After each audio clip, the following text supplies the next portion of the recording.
2024 లేదా 25లో డిగ్రీ లేదా బీటెక్ చదివారా? సాఫ్ట్‌వేర్ జాబ్ కోసం ఎదురు చూస్తున్నారా? అయితే కోడ్‌జ్ఞాన్ 100 డేస్ కోర్సులో చేరండి. జాబ్ సాధించండి. నమస్కారం కల్పన గారు.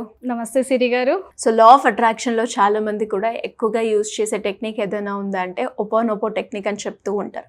అసలు ఈ టెక్నిక్ చాలా మంది ట్రై చేసిన వాళ్ళు ఉన్నారు, ట్రై చేసి రిజల్ట్ రాని వాళ్ళు ఉన్నారు. ఏ విధంగా మనం కనుక ఈ టెక్నిక్ని యూజ్ చేస్తే మనం అనుకున్న రిజల్ట్స్ మనకు వస్తాయి అంటారు? సో వ్యూవర్స్కి కూడా ఈ టెక్నిక్ అనేది చాలా హెల్ప్ అవుతుంది. ముఖ్యంగా ఈ హోపోనోపో ప్రేయర్ ఏదైతే ఉందో మన లైఫ్లో ఉన్న సమస్యలు, ప్రాబ్లమ్స్ కావచ్చు, బ్లాకేజెస్ కావచ్చు, ఇవన్నీ హీల్ చేసుకోవడానికి మనకి టెక్నిక్ అనేది బాగా హెల్ప్ అవుతుంది. అంటే సైన్స్ పరంగానే కాదు, స్పిరిచువల్ పరంగా కూడా మనకి హెల్ప్ అవుతుంది అనమాట. సో యాక్చువల్లీ ఇది చెప్పాలి అంటే ఇది ఒక హవాయన్ ప్రేయర్ అని అంటారు. ఒకప్పుడు ఏంటంటే ఫ్యామిలీలో ఏదైనా రిలేషన్షిప్ ప్రాబ్లమ్స్ లేదా మనస్పర్ధలు అలా వస్తే హెడ్ ఆఫ్ ద ఫ్యామిలీ ఎవరైతే ఉంటారో, head of the family, so ఎవరికైతే మనస్పర్ధలు వచ్చాయో వాళ్ళని కూర్చోబెట్టి వాళ్ళిద్దరి మధ్య ఉన్న మిస్అండర్స్టాండింగ్స్ని క్లియర్ చేసేవాళ్ళు. సో అలా ఆ ట్రెడిషనల్ హోపోనోపో అనేది అలా ఫాలో అవుతూ వచ్చిందనమాట. కానీ ఈ ప్రేయర్ ఏదైతే ఉందో డాక్టర్ హ్యూలెన్ ఒక సైకాలజిస్ట్ అనమాట. సో డాక్టర్ హ్యూలెన్ అనే పర్సన్ ఈ ప్రేయర్ని బాగా పాపులరైజ్ చేయడం జరిగిందనమాట.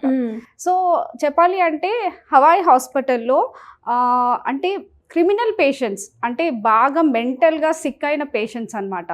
సో ఆ పేషెంట్స్కి ట్రీట్మెంట్ కోసం అనేసి డాక్టర్ హ్యూలెన్ని అపాయింట్ చేయడం జరిగింది. పేషెంట్స్ దగ్గరికి వెళ్ళడానికి అక్కడ ఉన్న స్టాఫ్ కావచ్చు, డాక్టర్స్ కావచ్చు, అందరూ భయపడేవారట.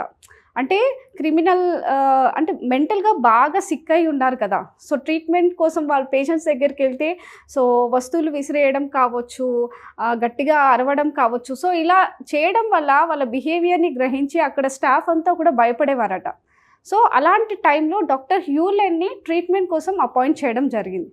సో డాక్టర్ హ్యూలెన్ ఏం చేశారంటే, సో ఆ పేషెంట్స్ యొక్క ఫైల్స్ ఉంటాయి కదా, సో ఆ ఫైల్స్, సో తన ఆఫీస్కి ఆ ఫైల్స్ తెప్పించుకొని ప్రతి ఒక్క ఫైల్ అంటే కేస్ స్టడీస్ చూసి ప్రతి ఒక్క పర్సన్కి ఆ ఫైల్ పట్టుకొని ఈ హోపోనోపో ప్రేయర్ అనేది చేశారనమాట. సో అలా మెల్లిమెల్లిగా అంటే ఈ ప్రేయర్ ఎలా అంటే 100% మనం రెస్పాన్సిబిలిటీ తీసుకొని సరెండర్ అయ్యి చేయాలన్నమాట. I'm sorry, please forgive me, thank you and I love you. అంటే ఐఎమ్ సారీ అంటే మనం ఏంటి అంటే జరిగిన సిచ్యువేషన్ని, జరిగిన ప్రాబ్లమ్ని మనం 100% యాక్సెప్ట్ చేయడం. అది నా వల్లే జరిగింది, నేనే దీనికి బాధ్యుణ్ణి అన్నట్టుగా మనం 100% యాక్సెప్ట్ చేయడం అనమాట. ప్లీజ్ ఫర్గివ్ మీ అంటే జరిగిన సిచ్యువేషన్కి క్షమాపణ అడగడం. థ్యాంక్ యూ అంటే థ్యాంక్ యూ అనేది ఒక పాజిటివ్ ఎమోషన్, కృతజ్ఞతా భావం. అది హీల్ అయినందుకు ముందుగానే మనం గ్రాటిట్యూడ్ చెప్పడం అనమాట. నెక్స్ట్ ఐ లవ్ యూ అంటే ఐ లవ్ యూ అనేది కూడా ఒక పాజిటివ్ ఎమోషన్. సో ఆ ప్రాబ్లం కంప్లీట్గా హీల్ అయినందుకు, హీల్ అవుతున్నందుకు కూడా మనం ముందుగానే ఒక పాజిటివ్ ఎమోషన్ని పంపిస్తున్నట్టు అని భావం అనమాట. సో అందుకని ఈ 4 ఫ్రేజెస్ మనము ఇలా మన ప్రాబ్లమ్స్కి, బ్లాకేజెస్కి యూజ్ చేయడం వల్ల సో మనం హీల్ అయ్యి బయటపడే ఛాన్సెస్ ఉంటాయి. సో ఇప్పుడు మనం డిస్కస్ చేసే సిచ్యువేషన్లో కూడా సో ఈ డాక్టర్ హ్యూలెన్ అనే పర్సన్ సో ఇలా ప్రతి ఒక్క ఫైల్ పైన అలా రిపీటెడ్గా ఒక 1-2 మంత్స్ ప్రాక్టీస్ చేశాడు. సో తర్వాత రిజల్ట్ గమనించినట్టయితే సో ఆ పేషెంట్స్ అందరూ కూడా హీల్ అవ్వడం జరిగింది. సో మెల్లిమెల్లిగా వార్డ్ అంతా కూడా, ఆ వార్డులో ఉన్న పేషెంట్స్ అందరూ కూడా రికవరీ అయిపోయారు, ఆ వార్డు కూడా ఖాళీ అయిపోవడం జరిగిందనమాట.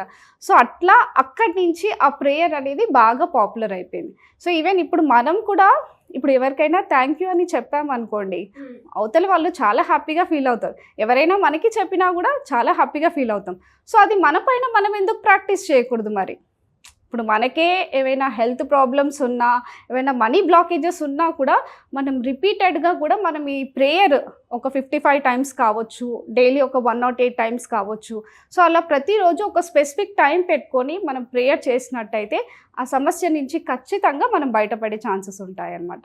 ఇది ఏ టైంలో ఎలా యూజ్ చేస్తే మనకి ఇంకా ఎఫెక్టివ్గా ఉంటుందంటారు? ముఖ్యంగా ఏంటి అంటే మీకు ఎప్పుడైనా బాగా స్ట్రెస్ అనిపించింది, దేనిపైన ఫోకస్ చేయలేకపోతున్నారు, బిజినెస్ కావచ్చు, జాబ్ కావచ్చు, ఎంత కష్టపడ్డా మీకు ఎక్స్పెక్ట్ చేసిన రిజల్ట్ రావట్లేదు, ఓకే. సో మీరు ఏంటి అంటే మార్నింగ్ టైంలో అయినా కూడా మీరు ప్రాక్టీస్ చేయవచ్చు. మనకి 108 బీట్స్ ఉంటాయి కదా, జపమాల ఉంటుంది కదా సిరి గారు. సో జపమాలతో కూడా మనం 108 టైమ్స్ ఈ హోపోనోపో ప్రేయర్ అనేది చేయొచ్చు అనమాట. సో అలా మనం ఏంటి అంటే కన్సిస్టెంట్గా చేయాలి, ఆ ప్రాబ్లం నుంచి హీల్ అయ్యేంత వరకు చేస్తూనే ఉండాలి. లేదు అంటే మన బుక్లో కూడా మనము ఈ హోపోనోపో ప్రేయర్ అనేది రాయొచ్చు అనమాట. ఏదో 55 టైమ్స్ కావచ్చు, 21 టైమ్స్ లేదా 108 టైమ్స్. సో అలా మనము ఆ బుక్లో రాయడం వల్ల కూడా మన మైండ్లో నుంచి, బాడీలో నుంచి, సోల్లో నుంచి ఆ ప్రాబ్లంకి హీలింగ్ అనేది జరుగుతుందన్నమాట. ఓకే. సో ఎప్పుడైతే ఆ హీలింగ్ అనేది, ఆ నెగిటివిటీ అనేది పోతుందో అప్పుడు ఆ ప్రాబ్లం నుంచి మనం బయటపడే ఛాన్సెస్ ఉంటాయి అన్నమాట. అండ్ అదే విధంగా చాలా మంది ఈ టెక్నిక్ యూజ్ చేసి కూడా రిజల్ట్ రాని వాళ్ళు ఉంటారు. వాళ్ళు చేసే మిస్టేక్స్ ఏమంటారు మీ ఎక్స్పీరియన్స్ని బట్టి? మనీ బ్లాకేజెస్ వచ్చాయి. ఫర్ ఎగ్జాంపుల్, సపోజ్ ఒక పర్సన్ బాగా అప్పుల్లో డిస్టర్బ్డ్గా ఉన్నాడనమాట. బాగా అప్పు చేసి ఎంత కష్టపడినా కూడా బిజినెస్లో లాస్ అవ్వడము, సంథింగ్ ఏదో మనీ బ్లాకేజ్ ఫామ్ అయింది. సో అక్కడ ఏంటి అంటే ఆ సిచ్యువేషన్ నా వల్లే జరిగింది అంటే, నా సబ్కాన్షియస్ మైండ్ని నేను అలా ప్రోగ్రామ్ చేసుకోవడం వల్ల అలా జరిగింది అంటే, ఆ సిచ్యువేషన్ని మనం 100% రెస్పాన్సిబిలిటీ తీసుకోవాలి, సరెండర్ అయిపోవాలి.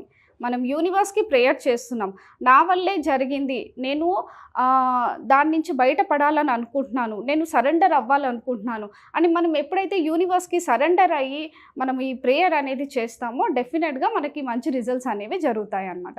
సో ఇక్కడ మీరు అన్నట్టు 100% taking responsibility is very much important. So మనం బాధ్యత తీసుకోవాలి ఆ సిచ్యువేషన్ పైన. సో నా వల్లే జరిగింది అని అనుకుంటే ఏదైనా కూడా మనం సరెండర్ అయ్యామనుకోండి, భగవంతుడు ఖచ్చితంగా మనకు క్షమిస్తారు. సో వేరే దారి చూపిస్తారు, మనకు బయటపడే దారి చూపిస్తారు. సో అందుకే ఇక్కడ 100% taking responsibility is very much important. యాక్షన్కి రెస్పాన్సిబిలిటీ మన దగ్గర ఉండాలి అంటారు. ఖచ్చితంగా మనం బాధ్యత తీసుకోవాలి మీరు అన్నట్టు. ఎలా అండి, ఎవరికైనా కూడా ఈ టెక్నిక్కి సంబంధించి కంప్లీట్ ఇన్ఫర్మేషన్ కావాలి అన్నా, మీరు కండక్ట్ చేసే క్లాసెస్లో ఎన్రోల్ చేసుకోవాలి అనుకునే వాళ్ళు ఎవరైనా కూడా మిమ్మల్ని అప్రోచ్ అవ్వాలి అంటే ఏ విధంగా ఉంటుంది ప్రాసెస్? డెఫినెట్గా సిరి గారు, నేను ప్రతిరోజు అంటే మేనిఫెస్టేషన్ టెక్నిక్స్తో పాటు ఇలా హీలింగ్ టెక్నిక్స్ కూడా నేను ప్రాక్టీస్ చేయిస్తాను. మనకి కొత్త మనీ ఆపర్చునిటీస్ రావాలి అంటే ఫస్ట్ మన లైఫ్లో ఉన్న ఆ మనీ బ్లాకేజెస్ని ఫస్ట్ మనం హీల్ చేసుకోవాలి. మేనిఫెస్టేషన్ ఎంత ఇంపార్టెంటో హీలింగ్ కూడా అంత ఇంపార్టెంట్. సో ప్రతిరోజు నేను మార్నింగ్ సెషన్స్లో ప్రాక్టీస్ చేస్తాను. వ్యూవర్స్ ఎవరైనా అంటే ఇలాంటి టెక్నిక్స్ ఇంకా నేర్చుకోవాలి, వాళ్ళ లైఫ్లో ఉన్న సమస్యల నుంచి బయటపడాలని అనుకుంటే, అంటే లైక్ ఇప్పుడు మనం మాట్లాడుకున్నది బేసిక్ లెవెల్ హోపోనోపో ప్రేయర్, ఇంకా దీంట్లో అడ్వాన్స్ లెవెల్ టెక్నిక్స్ కూడా ఉంటాయి. సో వ్యూవర్స్కి ఎవరికైనా ఇంకా ఇలాంటి సపోర్ట్ కావాలి, వాళ్ళ లైఫ్లో ఉన్న ప్రాబ్లమ్స్ నుంచి బయటపడాలనుకుంటే, సో కింద ఉన్న రిజిస్టర్ నెంబర్కి కాంటాక్ట్ చేసినట్టయితే మన టీం వాళ్ళకి కాంటాక్ట్ చేయడం జరుగుతుంది. సో డెఫినెట్గా మన క్లాసెస్లో జాయిన్ అవ్వచ్చు. థ్యాంక్ యూ అండి, thank you so much. Thank you Siri గారు. సుమన్ టీవీలో మీ పర్సనల్ అండ్ బిజినెస్ ప్రమోషన్స్ కోసం కింది నెంబర్కి కాంటాక్ట్ చేయండి.